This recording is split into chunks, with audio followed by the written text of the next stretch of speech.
சொல்லுவோமே, அல்லேலூயா. கர்த்தருடைய நாமத்துக்கு மகிமை உண்டாவதாக. கர்த்தருக்குள் பிரியமான தேவஜனமே, இன்றைக்கு நம்ம தேவ செய்தியின் தலைப்பு குற்றப்படுத்தாதே என்கிற தலைப்பிலே ஒரு சில வசனங்கள் நாம் தியானிக்க போகிறோம். மற்றவனை குற்றப்படுத்தாதே என்கிற தலைப்பிலே நாம் தியானிக்க போகிறோம். நம்பர் 1, ஆண்டவராகிய இயேசு கிறிஸ்துவை குற்றப்படுத்தினவர்கள் யார்? நம்பர் 2, குறை சொல்லுகிற மனிதர்கள், பொறாமையினாலே குற்றப்படுத்துகிறவர்கள். நம்பர் 3, இரவும் பகலும் குற்றப்படுத்துகிறவன் யார்? இந்த 3 குறிப்புகளை நாம் தியானிக்க போகிறோம். தேவ நாமத்துக்கு மகிமை உண்டாகட்டும். கர்த்தருக்குள் பிரியமான தேவஜனமே, தேவ செய்திக்குள் போவதற்கு முன்பாக ஒரு சில விஷயங்களை உங்களுக்கு மேலோட்டமாக நான் சொல்லுகிறேன். ஒரு அல்லேலூயா சொல்லுவோமே, சத்தமா சொல்லுவோமே, அல்லேலூயா. நல்லா கவனமா தேவ செய்தியை கேளுங்க. நாம் அநேக நாட்களாக ஜெபித்துக் கொண்டு வருகிறோம். 1 வருடம், 2 வருடம், 5 வருடம், அநேக நாட்களாக ஜெபித்துக் கொண்டு வருகிறோம். ஆனால் விசுவாசிகள் என்ன சொல்லுகிறாங்க?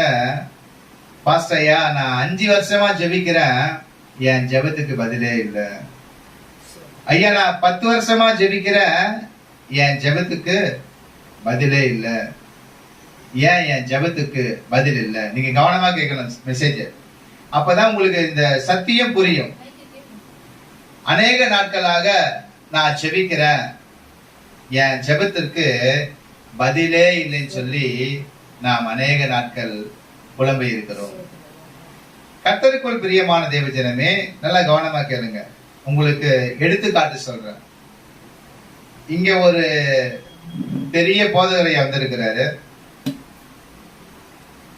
இங்க நீங்க எதிர்க்க உட்கார்ந்துருக்கீங்க.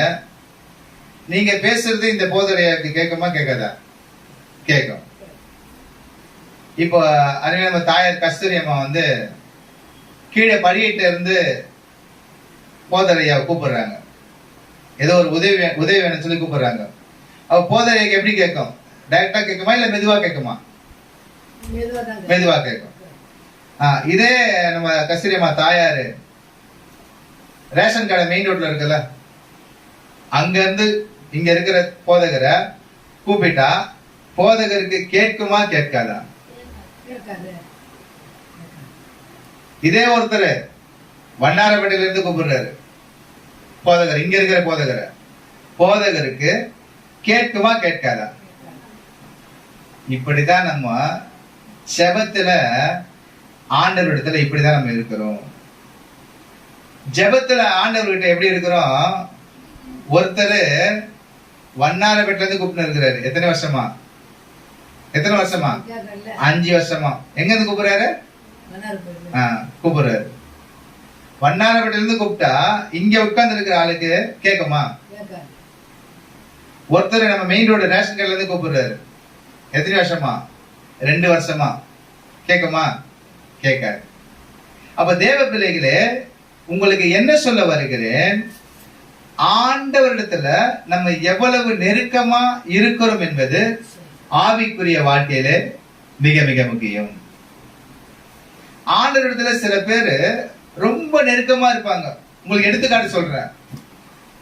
தேவனிடத்துல ரொம்ப நெருக்கமா இருந்தவர் யார் சொன்னா மோசே. எப்படி இருந்தாரு? ரொம்ப நெருக்கமா. இப்ப எப்படி நீங்க எதிர்க்க உட்கார்ந்து இருக்கீங்க, என்ன பாக்குறீங்க, அது போல நேருக்கு நேரு முகமுகமாய் பார்த்து ஒரு நண்பன் கிட்ட பேசுவது போல கர்த்தர் மோசையோடு பேசினார் என்று சொல்லி வசனத்தில் இருக்குது. அப்ப தேவ பிள்ளைகளே, நாம் ஜெபத்திலே ஆண்டவரிடத்திலே எவ்வளவு நெருக்கமா இருக்கிறோம் என்பது முக்கியம். அதுதான் உங்களுக்கு எடுத்துக்காட்டு சொன்னேன். பக்கத்துல நீங்க எதிர்க்க இருந்து கூப்பிட்டா உடனே கேட்கும். ஆனா நீங்க ஆண்டவரிடத்துல கிட்டி சேராம, ஆண்டவரிடத்துல நெருங்காம, பரிசுத்தத்துல ஆண்டவரிடத்துல கிட்டி சேராம, உண்மையிலே ஆண்டவரை கிட்டி சேராம தூரத்துல இருந்து ஆண்டவரை கூப்பிடும் பொழுது எப்படி உடனே உங்க ஜெபத்திற்கு பதில் வரும்? நான் சொல்லுவது நல்லா விளங்கிக் கொள்ளுங்க. ஆண்டவரை கிட்டி சேராம அநேக கிறிஸ்தவர்கள் என்று சொல்லுகிறார்கள். ஆனா இன்னும் தேவனை கிட்டி சேரவில்லை. இன்னும் தேவன் இடத்துல நெருக்கம் இல்லை, தேவனை நெருங்கவில்லை. அவங்க கிறிஸ்தவன் என்று சொல்லுகிறார்கள், ரட்சிக்கப்பட்டவன் என்று சொல்லுகிறார்கள், திருவிருந்து எடுக்கிறேன்னு சொல்லுகிறார்கள். ஆனால் அவங்க எங்க நின்று கொண்டிருக்காங்க தெரியுமா? தூரத்துலதான் இருக்கிறாங்க. தூரத்துல நின்று கொண்டு என் ஜெபம் கேட்கப்பட